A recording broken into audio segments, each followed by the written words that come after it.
Allah itu, kata Rasulullah bilang gini, Allah itu kadang-kadang mendengar seorang hambanya nyeletuk nggak sengaja, tetapi celetukan hambanya itu membuat Allah menyala cintanya kepada hamba itu, sehingga semua masalahnya oleh Allah langsung diselesaikan dan rezekinya dilimpahkan. Tapi Allah kadang-kadang juga mendengar celetukan hambanya, membuat dia sakit hati, sehingga saat itu juga rezekinya ditutup dan dipersulit hidupnya. Nah, awakmu milih ndi sakarepmu. Nah, Allah ngomong seperti itu menurut Rasulullah, terutama dalam ketika momentumnya adalah hujan turun. Jadi jangan ada yang mengeluh hujan turun. Bahwa Anda kerepotan, bahwa Anda kesulitan, itu berkah juga. Kesulitan itu berkah. Kalau Anda tidak pernah mengalami kesulitan, Anda tidak pernah menjadi dewasa. Kan gitu ya. Jadi kalau ada hujan turun, itu langsung saja Masya Allah, Masya Allah, Alhamdulillah, Alhamdulillah, Alhamdulillah gitu ya. Nah, bahwa masuk angin, emang jelek masuk angin, kan bagus masuk angin, Alhamdulillah. Sakit juga bagus, kan gitu. Kalau Anda masih menganggap masuk angin itu buruk, ya Anda belum mengerti kehidupan. Bahwa masuk angin harus disembuhkan, iya. Jadi kan peristiwa menyembuhkan kan juga indah. Dan syaratnya keindahan menyembuhkan adalah ada sakit dulu. Maka sakit itu adalah persyaratan keindahan, kan gitu. Ini sebelum ngomong pajak dan hutang, gitu. Ya gitu ya, satu ya. Nomor dua, saya yang memohon antum tetap di sini. Sesepuh kita Bapak Abdullah Hamahwa yang saya kenal sejak dahulu kala ya Ustadz ya, saya kenal beliau sejak dahulu kala, dan ini harus kita takzimi sebagai salah satu rujukan sejarah kita, termasuk rujukan pengetahuan dan jurisprudensi ilmu-ilmu tentang keindonesiaan, karena dia lebih berpengalaman dibanding kita semua. Itu hati awakmu nak dibanding beliau itu. Dia dulu ngalamin bagaimana mendirikan HMI awalnya, dia mengalami bagaimana Bung Karno agak terpecah hatinya terhadap HMI dan CGMI. Saiki wis gak ono wong kenal CGMI toh. Udah nggak tahu CGMI ya. Ya gimana sih, itu musuh utamanya dulu adalah CGMI dan GMNI separuh gitu ya, dan seterusnya. Tapi tidak usah saya ceritakan karena Anda sudah lelah bermusuhan dengan macam-macam, sehingga tidak usah saya ceritain bermusuhan. Nomor dua, jadi sekali lagi soal mengeluh tadi, tidak ada gunanya mengeluh itu. Yang ada bersyukur saja, meskipun belum masuk akal. Jangan khawatir, nanti Anda akan ketemu bahwa dia rasional, bahwa bersyukur itu rasional. Jadi tidak usah faham dulu baru bersyukur, bersyukur saja dulu supaya Anda faham. Jadi ini logika-logika yang dia keluhkan tadi itu tidak akan tercapai karena kalau tidak ada manusia Indonesia baru yang mencoba memperbaiki kembali logikanya. Jadi alhamdulillah Ma'iyah ini, saya sudah melihat bulan-bulan terakhir ini yang disebut qaumun akhir.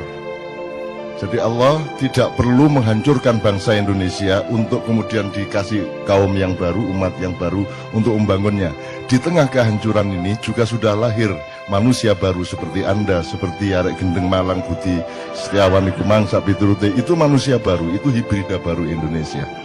Dan selama masih hibrida gendeng yang mengurusi itu, Anda juga tidak usah mengeluh. Wis mesti wong gendeng wis mesti ngono iku, katika apa meneh. Tapi kan ada Anda, ada dia, ada teman-teman semua, dan ada kita. Usiamu kan masih 20, 30, 40 paling ya. Jadi kita punya harapan besar, dan ini jumlah kayak Anda ini ada di mana-mana, di Purwokerto, Banyumas, Purbalingga, Ngawi, Madiun, Ponorogo, lahir manusia baru Indonesia. Jadi Allah tidak perlu menghancurkan bangsa Indonesia. Allah di tengah kehancuran ini langsung melahirkan qaumun akhir, Indonesia yang berbeda, Indonesia yang baru. Dan itu sudah terjadi. Itu loh. Bahwa nanti berhasilnya itu bertahap. Mungkin Anda sudah umur 50 baru kelihatan. Saya mungkin anak saya, cucu saya, dan seterusnya baru berhasil betul. Loh, ini kan komplikasi penyakitnya luar biasa. Dan Anda tadi itu digaram-garami sama Anda, sehingga anak Malang itu tidak tahan. Wis loro dikei lombok meneh. Wis seru aku iki nek gendeng wis seru. Kan gitu ceritane kan ya, sehingga si siapa tadi Doni Setiawan tadi kan wis seru aku nek gendeng, kok jadi peliak-peliak kan gitu kan. Oke, one itu first. The second, Saya seneng ini, siapa tadi menyanyi Ruth Sahanaya tadi, siapa? Dia dan siapapun, kenapa di KJ ini semua boleh tampil, nggak ada syarat. Setan pun tampil boleh. Karena kalau dia berbuat buruk di sini, dia akan mengalami kebakaran di dalam hati, jiwa, dan pikirannya, mungkin juga hidupnya. Barang siapa berbuat jahat di sini, barang siapa punya hati jahat di sini, Anda tunggu. Tidak usah lama-lama, Anda tunggu saja. Jadi semua yang di sini ini, Ustadz Himamah, ini mereka orang-orang insya Allah tulus. Mereka semua ikhlas untuk Indonesia. Tidak ada orang mau jauh-jauh, apalagi di Jakarta yang bukan kota ini, tapi hutan rimba ini, yang tidak jelas ini. Mau datang-datang jauh-jauh ke sini tanpa pamrih, tidak mencari uang, tidak mencari apa-apa, kecuali mencintai Indonesia. Masa Allah tidak akan membuat Anda hidup lebih berperan dan lebih sumringah di masa yang akan datang. Jadi ini mereka insya Allah tulus semua. Nah, setan pun kalau dia tampil di sini, itu mau tidak mau dia harus berbuat baik. Jadi Anda pengennya setan berbuat baik atau berbuat buruk? Benar. Karena Anda maunya setan itu buruk toh. Ya toh?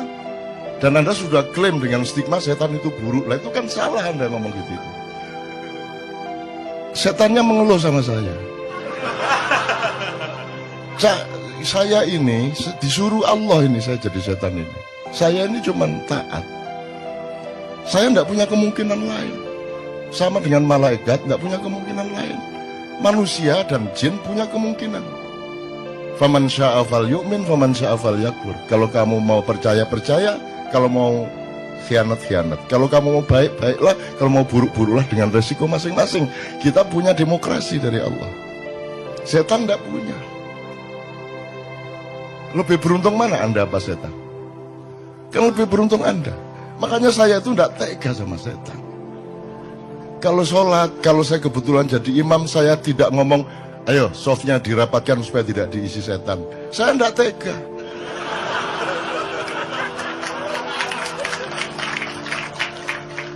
Yang rapi softnya, setan-setan kalau mau ikut sholat sekalian sini. Nah gitu saya. Saya tanya, apakah ada makhluk di muka bumi ini yang tidak kembali ke Allah?